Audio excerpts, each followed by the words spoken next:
কতগুলো মৌলিক সংস্কার অবশ্যই করতে হবে। আমরা সেই সংস্কারগুলোর কথা বলেছি। আমরা ওই সংস্কারও আদায় করে ছাড়ব এবং সুষ্ঠু নির্বাচনও আমরা ইনশাআল্লাহ আদায় করে ছাড়ব। কেউ যদি আওয়ামী ফ্যাসিবাদ আমলের নির্বাচনের স্বপ্ন দেখে থাকেন, আমরা বলবো মহান আল্লাহর সাহায্যে আমরা সেই স্বপ্নকে দুঃস্বপ্নে পরিণত করবো ইনশাআল্লাহ। এ স্বপ্ন বাস্তবায়ন হতে দেওয়া হবে না, কোনো প্রশাসনিক কূ করতে দেওয়া হবে না, ভোট কেন্দ্রে কোনো হস্তান্তর চলবে না, কালো টাকার কোনো খেলা সহ্য করা হবে না। এটা মনে রাখতে হবে। আবু সাইদের সঙ্গীরা তারা কয়েকশো জন দুনিয়া থেকে বিদায় নিয়েছে, শিক্ষা রেখে গিয়েছে, আওয়াজ তুলে দিয়েছে যে আমাদের এই লড়াই অব্যাহত থাকবে। এই জন্য এরা বলেছে বৈষম্যহীন একটা মানবিক সমাজ প্রতিষ্ঠিত না হওয়া পর্যন্ত। তারা স্লোগান দিচ্ছে আবু সাইদ মুক্ত, শেষ হয়নি যুদ্ধ। রংপুরবাসী আপনারা বড়ই সৌভাগ্যবান। বিশাল আন্দোলনের আইকনিক পার্সন আপনাদের বুকের সন্তান আবু সাইদ। তার গর্বিত পিতা এখানে বসে আছেন, শহীদ পরিবারের অন্যান্য সদস্যবৃন্দ বসে আছেন। আমরা মহান দরবারে, মহান রব্বে কারিমের দরবারে নত শিরে শুকরিয়া আদায় করি, আল্লাহর দরবারে দোয়া করি এই পরিবারগুলোর নিরাপত্তার দায়িত্ব আল্লাহ যেন গ্রহণ করেন। এই পরিবারগুলোকে আল্লাহ তাআলা দুনিয়া আখিরাতে যেন সম্মানিত করেন।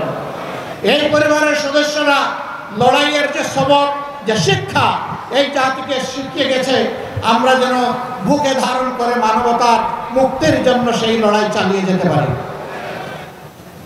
আবু সাইদের সঙ্গীরা তোমরা জেগে উঠো আরেকবার। তোমরা বৈষম্যহীন সমাজের জন্য লড়াই করেছিলে, আমরা তোমাদের জন্যই একটা নিরাপদ বাংলাদেশ মহান আল্লাহর সাহায্য নিয়ে গড়ে রেখে যেতে চাই।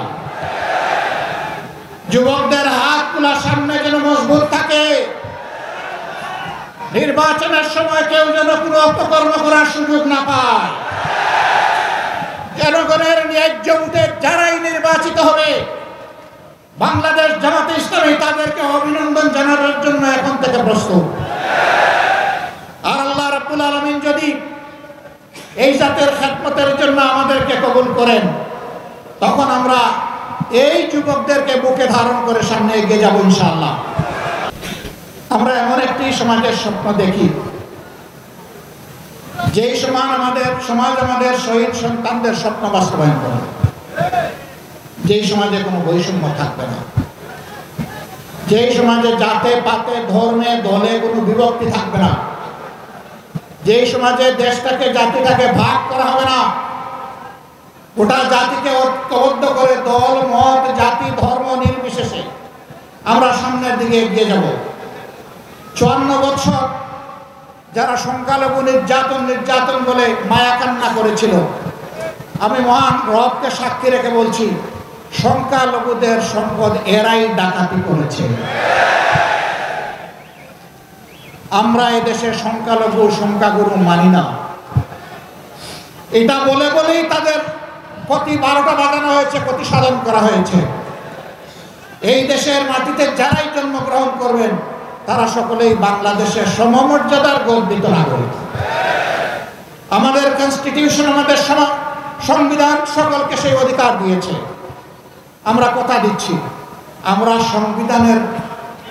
সংবিধান বাংলাদেশের জনগণকে যা দেবে তার আমরা পাহারাদার হব ইনশাআল্লাহ।